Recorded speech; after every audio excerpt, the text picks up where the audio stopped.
Well, howdy there, Internet people. It's Dee again, and welcome to the Interstate with Dee. Today is Saturday, June 28th, 2025. Welcome back to our trip on the Interstate. What we do here is present news from the state level that will end up having national importance later, or news that made it into the national news cycle but was overshadowed. Then we go over some questions from y'all. On this date, June 28, 1776, the final draft of the Declaration of Independence was submitted to Congress. Today is Paul Bunyan Day. Okay, and on to the news.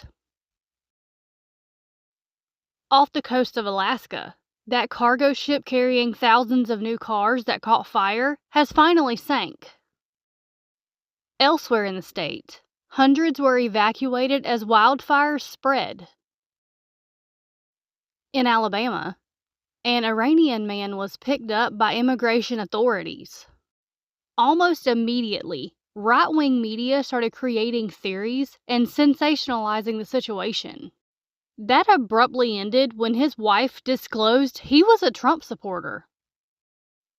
Cops in Alabama are wondering, Scooby-Dooby-Doo, where are you?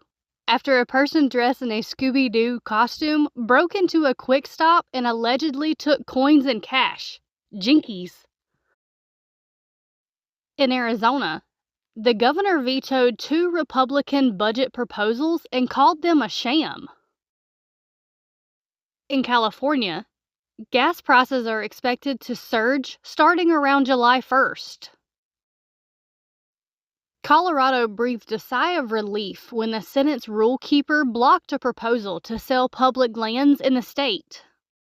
It was revised and narrowed, and Republicans are still trying to include it. In Georgia, a 19-year-old man was shot while he was sleeping. He did not survive.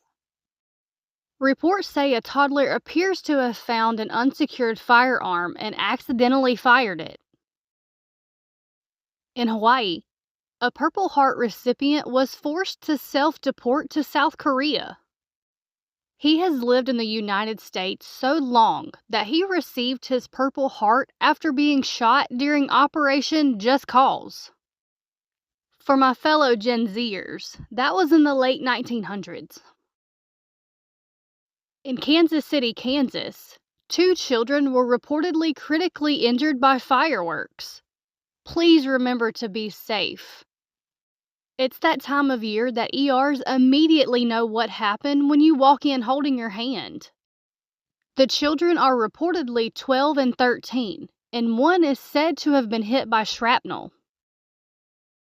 Louisiana is bracing for massive cuts to SNAP and Medicaid that are being pushed by the Speaker of the House, who is from Louisiana. Maine already has 12 candidates for the governor's race in 2026. There's actually an expectation of more. In New York, reporting says that Cuomo will stay on the ballot for New York City mayor as an independent after conceding the primary. This is going to be a mess. Also in New York, former Trump attorney Kenneth Chesebro was disbarred. North Carolina got its first measles case of the year. It was one of the few states that had avoided the outbreaks. North Dakota was hit by what is being called once-in-a-generation tornadoes. In Puerto Rico, a 5.7 magnitude earthquake left some neighborhoods without power. In South Carolina, 20 people were struck by lightning on the beach.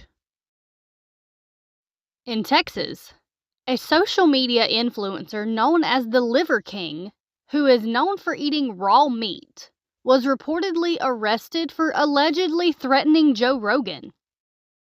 Also in Texas, religious leaders are suing to block implementation of the requirement to post the 10 Commandments in schools. Virginia's unemployment rate climbed to 3.4%, which isn't high by national standards, but marks a 5th straight monthly increase for the state. This is the longest streak of increases since 2008. Washington state cops are reportedly using cell phone data to track down speeders. In West Virginia, protests over potential cuts to SNAP and Medicaid have led to a half a dozen arrests. I'm sure it won't be long before Trump deploys the National Guard, right? In Wisconsin, the liberal Supreme Court refused to hear a case brought by Democrats over redistricting. And here's your weird state fact for this week, even though it applies to multiple states. American folklore says that Paul Bunyan created the Mississippi River, the Grand Canyon, Mount Hood, the Bay of Fundy, the Great Lakes, the Missouri River, and Lassen Peak. Busy guy. Okay, so moving on to the question and answer portion of the show. Question number 1. I'm in a state that rarely makes your show, and every time when you pass my letter without mentioning us, I'm sad. But every time you do mention us, it reminds me that I really need to move out of this state. My question: what state would you live in if you didn't live where you do? Honestly, I've never really thought about it. I'm such a homebody that I just wouldn't have it any other way. I want to stay where I'm at. Question number 2. In the wake of the Dem primary in New York, do you think this is a moment that can add encouragement for hardworking people to step up to run in local races? It's exciting to see an underdog come out ahead of the big-name machine candidate. I think a lot of people might take some inspiration from it. It shows that it can be done. Question number 3. How about adding some news about U.S. territories? It might be a nice way to remind folks of how connected the U.S. is to other parts of the world. Also, with hurricanes and climate change, many U.S. territories have serious issues that they face.